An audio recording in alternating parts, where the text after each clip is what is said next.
ராதிகா வணக்கம். மிகப்பெரிய பதற்றத்தின் உச்சத்தில் இருக்கக்கூடிய போர் நிலவரத்தில் மிக முக்கிய திருப்பு முனையாக பார்க்கப்படக்கூடியது என்னவென்றால், ஈரான் மீதான தாக்குதலை 5 நாட்கள் நிறுத்தி வைக்கின்றோம் என்று அமெரிக்க அதிபர் டொனால்டு டிரம்ப் அறிவித்திருப்பது என்பது போரின் மிகுந்த முக்கியத்துவம் வாய்ந்த ஒரு திருப்பு முனையாக பார்க்கப்படுகின்றது.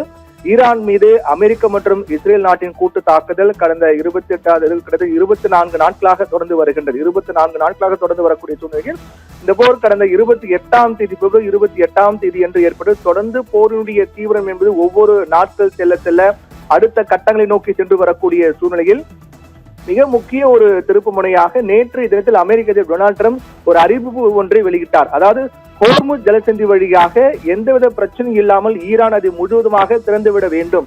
ஒருவேளை அவர்கள் ஏதேனும் இடையூறு செய்தாலோ நிபந்தனைகள் விதித்தாலோ அவர்கள் மீது 48 மணி நேரம் அதற்கு கெடு விதிக்கின்றோம். 48 மணி நேரத்துக்குள்ளாக ஹோர்முஸ் ஜலசந்தி முழுவதுமாக ஈரான் விடுவிக்க வேண்டும்.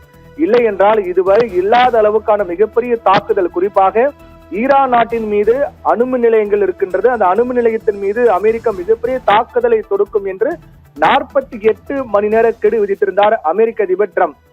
அப்படி இருக்கக்கூடிய சூழ்நிலையில் 48 மணி நேரத்துக்கு பிறகு அவர் என்ன செய்ய போகிறாரோ என்று எதிர்பார்க்கப்பட்டது. மிகப்பெரிய தாக்குதல் நடத்துவாரா அல்லது அடுத்த கட்ட தாக்குதல் நோக்கி செல்வாரா, மின் நிலையங்கள் மீது தாக்குவாரா என்றெல்லாம் எதிர்பார்க்கப்பட்ட சூழ்நிலையில் திடீரென்று 5 நாட்கள் போர் நிறுத்தி வைப்பதாக அறிவித்திருப்பது என்பது போரின் மிகுந்த முக்கியமான ஒரு திருப்பு முனையாக பார்க்கப்படுகின்றது.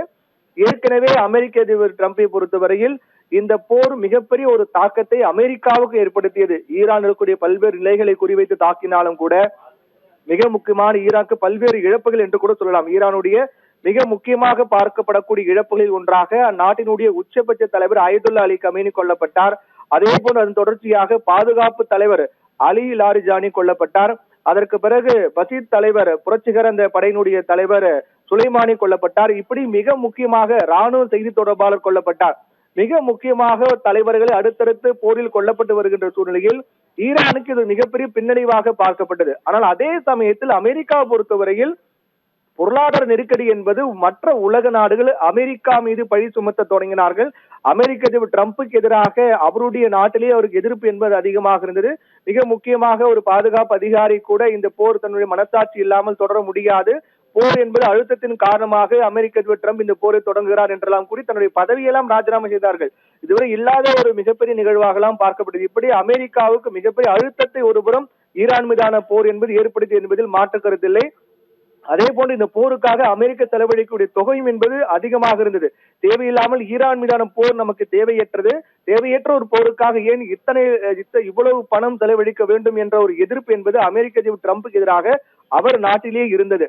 அதுல மிக முக்கியமாக பார்க்கப்படுகிறது என்றால் நட்பு நாடுகள் என்று சொல்லப்படக்கூடிய நேட்டோ நாடுகள் அமெரிக்காவுக்கு கை கொடுக்கவில்லை. அமெரிக்கா இந்த விவகாரத்தில் அவரை விட்டுவிட்டார்கள். அதாவது அமெரிக்க அதிபர் டிரம்ப் ஒரு முக்கியமான கோரிக்கை முன்வைத்தார்.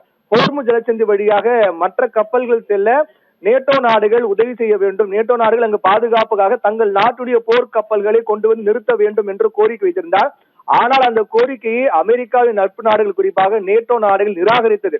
இது டிரம்புக்கு ஒரு மிகப்பெரிய பின்னடைவாக பார்க்கப்படுது. டிரம்ப் என்ன சொன்னாலும், அதாவது அமெரிக்க அதிபர் என்ன சொன்னாலும் நட்பு நாடுகள் நேட்டோ நாடுகள் அனைத்தையும் கேட்பார்கள் என்ற ஒரு நிலை என்பது பொய்த்து போகக்கூடிய வகையில் இந்த நிகழ்வு என்பது அமைந்தது. அமெரிக்க டிரம்புக்கு ஒரு மிகப்பெரிய பின்னடைவு, ஒரு நெருக்கடியாக பார்க்கப்பட்டது ஒன்று. மற்றொன்று, அமெரிக்காவின் போர் விமானங்கள் இலங்கையில் தரையிறங்க இலங்கை அரசு அனுமதி மறுத்துவிட்டது. இதுவும் மிகப்பெரிய நெருக்கடியாக, ஒரு ஏமாற்றமாக அமெரிக்க அதிபர் டிரம்புக்கு பார்க்கப்பட்டது. மூன்றாவதாக, அமெரிக்கா நாட்டிலேயே அமெரிக்க அதிபர் டிரம்புக்கு எதிரான ஒரு மனநிலை, உலக அளவிலும் அமெரிக்க டிரம்புக்கு எதிரான ஒரு மனநிலை என்பது போர், தேவையற்ற போரை அமெரிக்கையும் தொடங்குகிறது என்றெல்லாம் தொடர்ந்து சொல்லப்பட்டு வந்தது. நான்காவது மிக முக்கியமான விடயமாக பார்க்கப்படக்கூடியது என்னவென்றால், இஸ்ரேல் நாட்டை பொறுத்தவரையில் இஸ்ரேல் ஈரானுடைய எண்ணெய் கிடங்குகள் மீதான தாக்குதலை அமெரிக்கா விரும்பவில்லை. அமெரிக்காவிடம் அதை பற்றி பேசாமலே இஸ்ரேல் தன்னிச்சையாக செயல்பட்டு ஈரான் நாட்டில் இருக்கக்கூடிய எண்ணெய் கிடங்குகள் மீது தாக்குதல் நடத்தினார்கள். அதற்கு அமெரிக்க அதிபர் டிரம்ப் எதிர்ப்பு தெரிவித்ததாக கூட சொல்லப்படுகிறது. நீங்கள் ஏன் தேவையில்லாமல் ஈரான் சென்று அங்கு எண்ணெய் கிடங்கு ஏன் தாக்க வேண்டும் என்றெல்லாம் கூட தொடர்ந்து எதிர்ப்பு தெரிவித்ததாக கூட சொல்லப்பட்டது. இப்படியாக பல்வேறு நெருக்கடிகளுக்கு மத்தியில் அமெரிக்கா போரிலிருந்து பின்வாங்குகிறதா என்ற ஒரு நிலை என்பது ஏற்பட்டது. காரணம், அமெரிக்கா அதிக தொகை செலவு செய்கிறார்கள், வீரர்களுடைய இழப்பு தேவையற்றதாக பார்க்கப்பட்ட சூழ்நிலையில் ஈரான் தன்னுடைய ட்ரோன்கள் சில ஆயிரங்களில் உற்பத்தி செய்கிறார்கள். அதை வீழ்த்துவதற்காக அமெரிக்கா செலவழிக்கக்கூடிய தொகை என்பது பல லட்சங்கள் இருக்கின்றது. சில ஆயிரம் மதிப்புள்ள ட்ரோன்கள் விற்று அமெரிக்கா பல லட்சம் செலவழிக்க வேண்டிய நிலை இருக்கக்கூடியது ஏற்புடையதாக இல்லை என்று அமெரிக்கா போரில் பின்வாங்குகிறது என்ற ஒரு நிலை சொல்லப்பட்ட நிலையில்தான் திடீரென்று அமெரிக்க ட்ரம்ப் அறிவித்த அறிவு என்பது 48 மணி நேரம் கெடு விதிக்கின்றோம். அந்த 48 மணி நேரத்துக்குள்ளாக ஈரான் ஹோர்முஸ் ஜலசந்தி வழியாக இருக்கக்கூடிய அந்த வழியை முழுவதுமாக விடுவிக்க வேண்டும் என்று தெரிவித்திருந்தார். இது போரை அடுத்த கருத்து கொண்டு செல்கிறதா என்ற மிகப்பெரிய அச்சம் ஏற்பட்டது. 48 மணி நேரத்தில் அவர் என்ன செய்ய போகிறார் என்று எதிர்பார்க்கப்பட்ட திடீரென்று போரை நிறுத்தியிருக்கிறார் என்பதுதான் மிக முக்கிய திருப்புமுனையாக பார்க்கப்படுகிறது. அடுத்த 48 மணி நேரத்துக்குள்ளாக அமெரிக்கா மிகப்பெரிய தாக்குதல் ஈரான் மீது தொடுக்குமோ என்று எதிர்பார்க்கப்பட்ட அச்சப்பட்ட சூழ்நிலையில் திடீரென்று அடுத்த 5 நாட்களுக்கு போரை நிறுத்தி வைக்கின்றோம் என்று அமெரிக்க அதிபர் ட்ரம்ப் அறிவித்திருப்பது போரில் மிகுந்த முக்கியத்துவம் வாய்ந்த ஒரு திருப்புமுனையாக பார்க்கப்படுகிறது. அதிலும் குறிப்பாக ஈரானை பொறுத்தவரையில் ரமலான் மாதத்தில் கூட அவர்களுக்கு இந்த போர் புரியாமல் அவர்கள் அமைதி காப்பார்கள், அமெரிக்கா அவர்கள் மீது தாக்குதல் நடத்தாது என்று எதிர்பார்க்கப்பட்டது. ஆனால் அப்போதெல்லாம் கூட மிக தீவிரமான தாக்குதல் மேற்கொண்டு வந்த அமெரிக்கா திடீரென்று 5 நாட்கள் போர் நிறுத்தி வைக்கின்றோம் என்று அறிவித்திருப்பதனுடைய பின்னணி என்பது அமெரிக்கா ஏற்கனவே கூறியது போல போரில் இருந்து பின்வாங்குகிறது என்றுதான் பார்க்க வேண்டியதாக இருக்கின்றது. 48 மணி நேரம் கெடு என்பது மேலோட்டமாக மிரட்டலாக தான் அவர் விடுத்திருக்கிறார் என்பதுதான் இதன் மூலமாக தெரிய வருகிறது.